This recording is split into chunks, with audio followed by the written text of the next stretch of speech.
ममता का आंगन। सूरज की पहली किरण जब गांव के आंगन में पड़ी तो चौपाल के पास चहचहाते पक्षियों की आवाजें गूंजने लगी। गांव के इस कोने में एक छोटा सा घर था जहां ममता अपने परिवार के साथ रहती थी। ममता एक साधारण गृहिणी थी जिसकी दुनिया उसके पति, 2 बच्चों और घर की 4 दीवारों तक ही सिमटी हुई थी। लेकिन उसके दिल में अपने परिवार को लेकर अथाह प्यार और समर्पण था। ममता के पति रमेश गांव के किसान थे। वे सुबह सुबह खेतों में काम पर निकल जाते और शाम को थके हारे लौटते।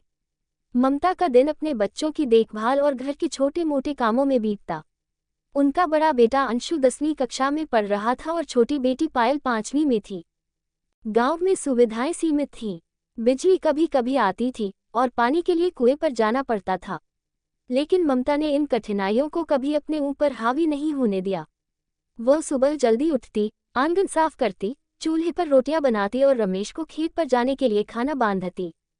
ममता के जीवन में एक खास सपना था, अपने बच्चों को पढ़ा लिखाकर बड़ा आदमी बनाना।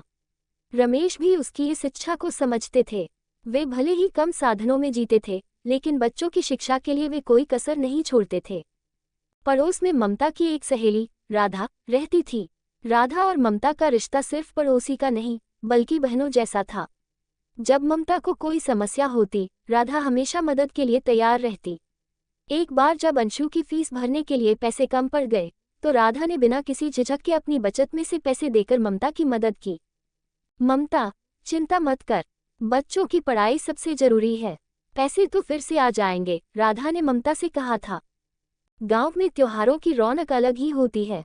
दिवाली का समय आया तो ममता ने पूरे घर की सफाई की। उसने मिट्टी के दिए बनाए और बच्चों के साथ रंगोली सजाई।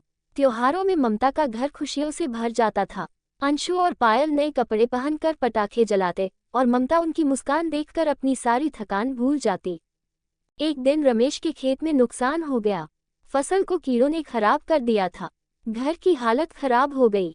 खाने पीने की तंगी होने लगी। रमेश और ममता चिंतित थे कि अब बच्चों की पढ़ाई कैसे होगी। रमेश, हमें कुछ बड़ा सोचना होगा। मैं चाहती हूँ कि अंशु और पायल अपनी पढ़ाई पूरी करें। इसके लिए अगर हमें कुछ बेचना भी पड़े तो मैं तैयार हूँ, ममता ने कहा। लेकिन ममता, इस घर को बेचने का मतलब है कि हमारी जड़ें उखड़ जाएंगी, रमेश ने कहा। ममता ने धैर्य से रमेश को समझाया कि बच्चों का भविष्य उनकी प्राथमिकता होनी चाहिए। काफी सोच विचार के बाद उन्होंने खेत का एक हिस्सा बेचने का निर्णय लिया। इस फैसले ने ममता के परिवार के जीवन को बदल दिया। अंशु ने अपनी 10वीं कक्षा में अच्छे अंक हासिल किए और आगे पढ़ाई के लिए शहर चला गया। पायल भी अपनी कक्षा में हमेशा अव्वल आती थी। शहर में अंशु ने कड़ी मेहनत की। उसने पढ़ाई के साथ साथ पार्ट टाइम काम भी किया। कई सालों की मेहनत के बाद उसने एक बड़ी कंपनी में नौकरी हासिल की। जब उसने अपनी पहली सैलरी से ममता और रमेश के लिए उपहार भेजा तो ममता की आंखों में खुशी के आंसू थे। आज ममता का आंगन खुशियों से भरा हुआ था। अंशु और पायल दोनों अपनी अपनी जगह पर सफल हो चुके थे। रमेश और ममता ने अपने संघर्षों को पीछे छोड़कर नई खुशियों को अपनाया। ममता को गर्व था कि उसने अपने बच्चों के लिए हर कठिनाई का सामना किया और उन्हें एक बेहतर जीवन दिया। वह जानती थी कि उसकी ममता और बलिदान ही उसके परिवार की असली ताकत थे।